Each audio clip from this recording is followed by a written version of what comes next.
এই দূরত্বটা হচ্ছে 2 মিটার। আর আমি যে লাইটটা রিফ্লেক্ট করছি তার তরঙ্গদৈর্ঘ্য ল্যামডা ইকুয়াল টু 5000 অ্যাংস্ট্রম।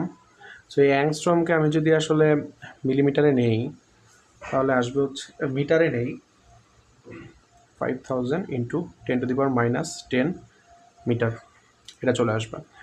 এখন আমাদের দশম উজ্জ্বল ডোরা, এই কথাটা আমাদের খেয়াল রাখতে হবে, উজ্জ্বল বলছে না অন্ধকার বলছে, কারণ আমরা জানি যে আলো নিয়ে যখন আমরা ঘাটাঘাটি করি তখন উজ্জ্বল আর অন্ধকারের কারণে সূত্র চেঞ্জ হয়ে যায় পুরো। তাহলে এখানে আমাদের বলছে উজ্জ্বল ডোরার দূরত্ব নির্ণয় করো। উজ্জ্বল ডোরার দূরত্বকে আমরা কি জানি, del x equal to n d lambda এ। তাহলে আমাদের এখানে ডিটা কত আছে, ডিটা আছে হচ্ছে আমাদের সিম্পলি 2 মিটার। আর ল্যামডার মান কত আছে, 5000 ইন্টু 10⁻⁻